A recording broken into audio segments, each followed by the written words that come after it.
జమ్మలమడుగులో పారిశ్రామికవేత్తలపై కూటమి నేతల అరాచకాలకు పాల్పడుతున్నారు.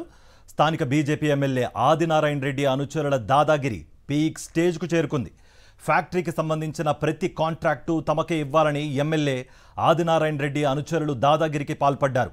ఈ క్రమంలో అరాచకంపై జిల్లా కలెక్టర్కు అల్ట్రాటెక్ సిమెంట్ ఫ్యాక్టరీ యాజమాన్యం ఫిర్యాదు చేసింది. ఫ్యాక్టరీ నుంచి సరుకు బయటకు వెళ్లకుండా బస్సులు అడ్డం పెట్టి వేధిస్తున్న పరిస్థితి. దీంతో 2 ప్లాంట్లలో ఉత్పత్తి ఆగిపోయే ప్రమాదం ఉందని యాజమాన్యం, ఓ ప్లాంట్లో ఆగిన ఉత్పత్తి, మరో ప్లాంట్లో ఉత్పత్తి ఆగిపోయే ప్రమాదం ఉందని కలెక్టర్కు ఫిర్యాదు చేశారు. ఇదే అంశానికి సంబంధించి మరింత సమాచారం మా ప్రతినిధి శ్రీనివాస్ అందిస్తారు. శ్రీనివాస్, కలెక్టర్ ఏమైనా రియాక్ట్ అయ్యారా? మీ దగ్గర ఎలాంటి సమాచారం ఉంది?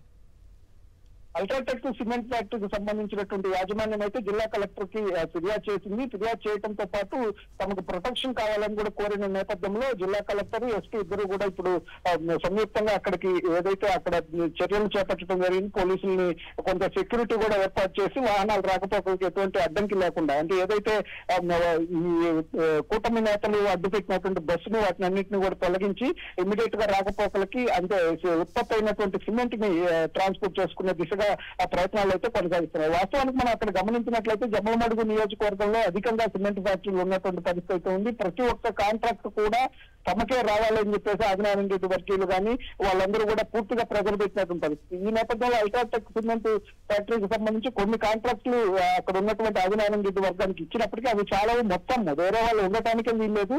ఆల్రెడీ ఇంతకు ముందు కాంట్రాక్టులు ఇచ్చి ఒక ఒప్పందాలు జరిగి ఉంటాయి, వాటిని కూడా క్యాన్సిల్ చేసి మాకు ఇవ్వాలని చెప్పేసి వాళ్ళు డిమాండ్ చేస్తున్న పరిస్థితి. లేకపోతే ఏదైతే ప్లాంట్ ని నడవలేమో అనేటువంటి ఉద్దేశంతోనే ఆ బస్సును ఆ విధంగా అడ్డం పెట్టడం కానీ, దౌర్జన్యానికి దిగటం కానీ జరుగుతున్నటువంటి పరిస్థితి అయితే కనిపించింది. దీంతో పారిశ్రామికవేత్తలందరూ కూడా బెంబేలు వచ్చుతున్న పరిస్థితి. ఎందుకంటే రోజుకు రోజు మొన్న అదాని ఏదైతే హైడ్రో పవర్ కు సంబంధించినటువంటి ఒక ప్లాంట్ దగ్గర ఆదినారాయణ రెడ్డి వరకు వీళ్ళు వెళ్ళి అక్కడ ధ్వంసం చేసినటువంటి పరిస్థితి అయితే ఉంది. ఇట్లా అనేక పారిశ్రామికవేత్తల మీద ఈ విధంగా దాడులు చేయడంతోనే బెంబేలు వచ్చుతున్నారు. మొత్తానికి అల్ట్రాస్ అధికారులు అయితే ఇప్పుడు కల్పించుకొని కొంత క్లియర్ చేసినప్పటికీ కూడా ఇది ఎటువైపు దారితీస్తుంది అనేటువంటి పరిస్థితి అయితే ఆందోళన కనిపిస్తూనే ఉంది.